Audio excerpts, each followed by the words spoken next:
உங்கள் வீட்டு பிள்ளையா நினச்சி எனக்கு எல்லாருமே பிறந்த நாளைக்கு விஷ் பண்ணியிருந்தீங்க. உங்கள் தங்கச்சியா அல்லது அக்காவா அல்லது உங்களோட பொண்ணாவே நினச்சி நிறைய பேர் விஷ் பண்ணியிருந்தீங்க. விஷ் பண்ண எல்லாத்துக்குமே ரொம்ப ரொம்ப தேங்க்யூ. இந்த வருஷம் என்னோடய பர்த்டே ரொம்ப ரொம்ப சிம்பிளாக, அதுவும் ஃபேமிலி மெம்பர்ஸ் மட்டும்தான் நாங்கள் இருந்து செலிப்ரேட் பண்ணோம். எனக்காக நான் வந்து எதுவுமே பெருசாக பண்ணணும்னு நினைக்கல. ட்ரெஸ்ஸுமே சிம்பிளாக தான் பண்ணியிருந்தேன். எங்கள் வீட்டில் இருக்கக்கூடிய நாங்கள், அதுக்கப்புறம் என்னோடய ரிலேட்டிவ், என்னோடய கசின் வீட்டிலேருந்து, என்னோடய அத்தை வீட்டிலேருந்தும் வந்திருந்தாங்க. நாங்கள் நார்மலாக சிம்பிளாகவே செலிப்ரேட் பண்ணிட்டோம்.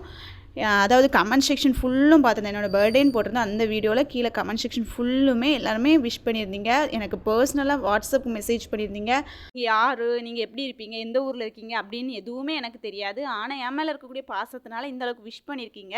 அதை நினைக்கும் போது இந்த மாதிரி ஒரு சொந்தத்தை நான் சம்பாதிச்சிருக்கேன் அப்படின்னு சொல்லி எனக்கே உங்களை நினச்சி பெருமையாக தான் இருக்குது.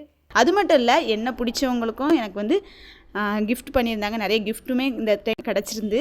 இந்த மாதிரி ஒரு பேண்ட்டாக, அதுக்கப்புறம் ஒரு குட்டி பர்ஸு, அதுக்கப்புறம் ஒரு பில்லோ. இந்த பர்ஸ் வந்து நம்ம மணி மட்டும் போடுறதுக்கு கரெக்டாக இருக்கும். பேக்லலாம் நம்ம மணி வைக்கும்போது மிஸ் ஆகிறதுக்கு சான்சஸ் இருக்குது. காயின், சின்ன மாதிரி காசு எல்லாத்தையுமே இந்த பேக்கில் போட்டுடலாம். இந்த பேண்ட்டெல்லாம் ஹெட்டில் நம்ம இந்த மாதிரி தட்டும்போது கலர் வந்து சேஞ்ச் ஆகிட்டு இருக்குது. அதுக்கேற்ற மாதிரி செட் பண்ணி வச்சுருக்கு. ரீசன்ட் டேஸில் இது வந்து ட்ரெண்டிங்கில் இருக்குது. இன்ஸ்டாகிராமில் நிறைய ரீல்ஸில் நான் பார்த்துருக்கேன். அதுக்கப்புறமா இந்த மாதிரி ஒரு பில்லோ. இந்த பில்லோ என்னென்னா சீக்வன்ஸ் ஒர்க் ஃபுல்லாக வச்சுருக்கு. அந்த சீக்வன்ஸ் ஒர்க்கை நம்ம ஒரு சைடு நம்ம மூவ் பண்ணோன்னா, அப்படியே சைடில் இது பண்ணோன்னா இந்த மாதிரி சில்வர் கலரில் சேஞ்ச் ஆகிக்கிறோம். இந்த சைடு நம்ம ரோல் பண்ணோன்னா ரெட் கலரில் மாறிடும். 2 சைடில் இருக்குது.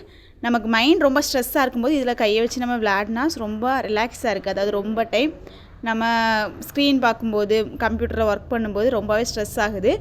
ஆனால் இந்த மாதிரி மைண்டு ஜஸ்ட் ரிலாக்ஸ் பண்ணுறதுக்கு இது ரொம்ப ரொம்ப யூஸ்ஃபுல்லாக தான் இருக்குது. இன்னொரு கிஃப்ட் என்னன்னா, குட்டி பாக்ஸில் நிறைய சாக்லேட், சின்ன சின்ன சாக்லேட், அதுவுமே நல்லா டேஸ்ட்டாக இருந்து. என்னோடய சிஸ்டருமே எனக்கு கிஃப்ட் பண்ணியிருந்தாங்க. அவங்க என்னென்னா என்னோடய பர்த்டேக்காகவே லீவ் எடுத்துகிட்டு வந்திருந்தாங்க. நார்மலாக அவங்களுக்கு வந்து லீவ் இல்லை அன்றைக்கி. ஆனால் எனக்காக வரணும் அப்படின்னு சொல்லிட்டு ஒரு கிஃப்ட் பாக்ஸோடய வந்துட்டாங்க. வந்ததுமே கொடுத்தாங்க.